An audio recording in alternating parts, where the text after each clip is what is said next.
This is Home Fermenter's Diaries. This is the making of a Festa Brew cream ale. I'm not going to talk about the pros and cons of Festa Brew in this video because I'm going to be doing a tasting video for Festa Brew soon, and that's where I'm going to talk about what's good, what's bad about Festa Brew. The important thing about Festa Brew that you have to know as far as the making of this video is why am I choosing to make it? Because Festa Brew is extremely fast and easy. And that's one of the things I'm trying to show with this video, is how fast and easy it is to make this. This box has not been opened yet, and I'm going to start now. I've already sanitized all the parts of my fermenter. I've checked to make sure the spigot is closed and that it's not dripping. And I have a pair of scissors for opening the yeast pouch in the sanitizing solution. I have a hydrometer in the sanitizing solution right now, and I have this knife, which I am going to use to open the box. Be careful doing this, of course, because there's a bag of liquid in there.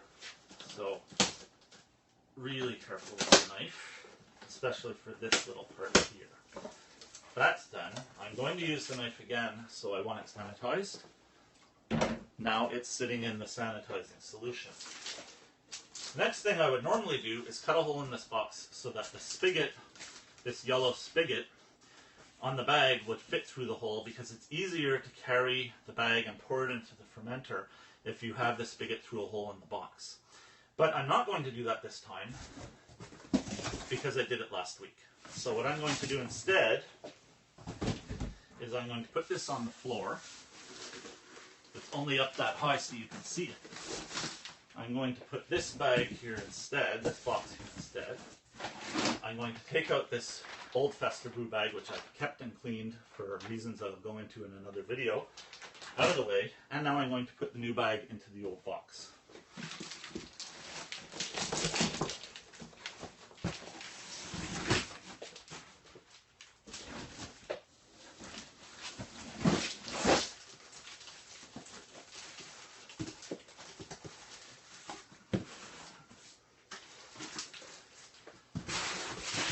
Didn't do it very well, so I'm going to do it again.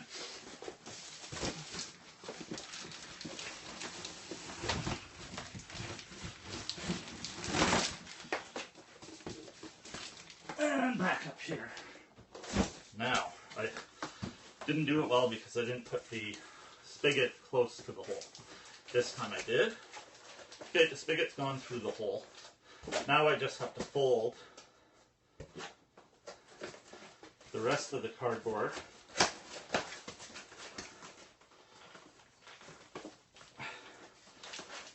and expose this. I could make it more stable by taping it up, but I'm not going to. The next thing I'm going to do is I'm going to sanitize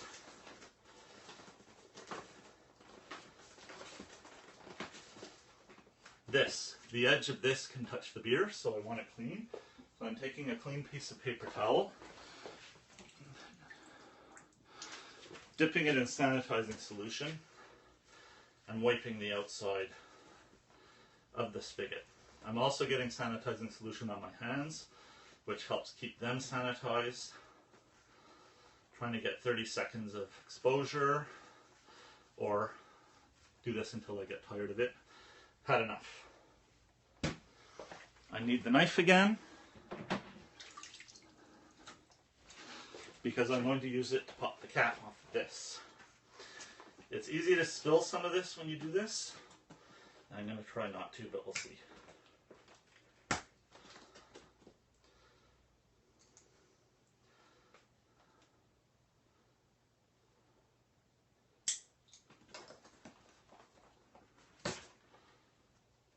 Got it. A little bit spilled onto my arm. Now, I need the fermenter.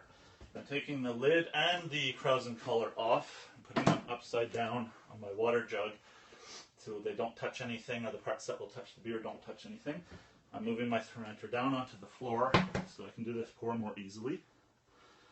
And I'm going to pour. You won't be able to see it that well.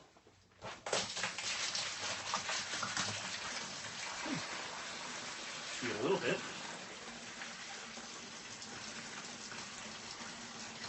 This takes a while.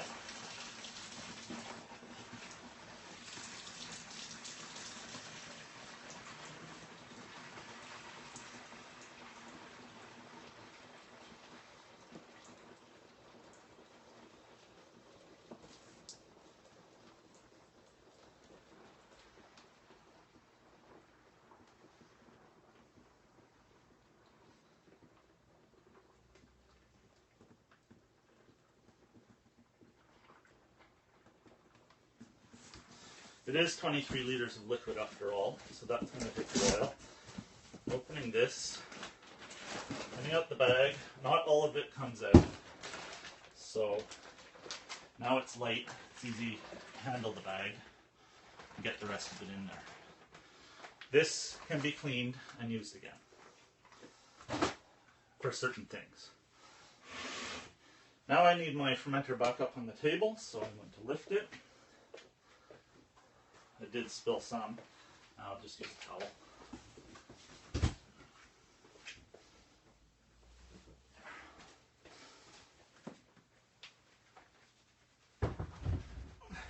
I put the fermenter on a table with the spigot hanging over the edge. And then I'm careful not to bump into that spigot because I don't want it to start flowing or dripping. You can see how foamy this is. That's why I didn't bother sanitizing a stirring spoon, because the only reason I stir a wort when I make beer is to get some oxygen into it. It's good for the yeast. But the pouring, with all that foaming action, does the stirring for you. I'm putting the lid and the krausen collar on now,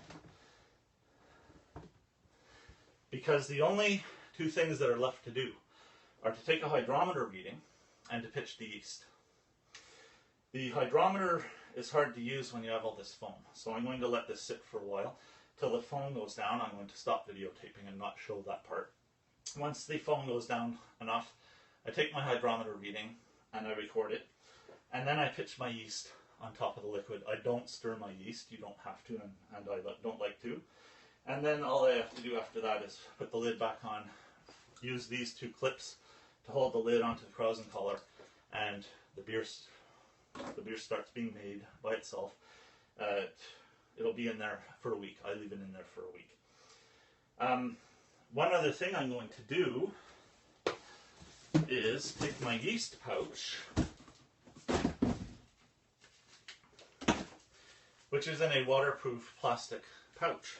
So I'm putting it into the sanitizing solution. And I'll let that sanitize. The scissors are being sanitized.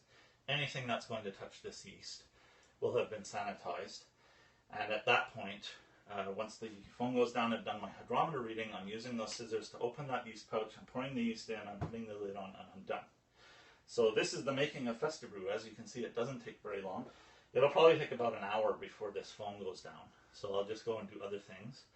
And after an hour, I'll come down here, do the hydrometer reading and the yeast very quickly, and we'll be done.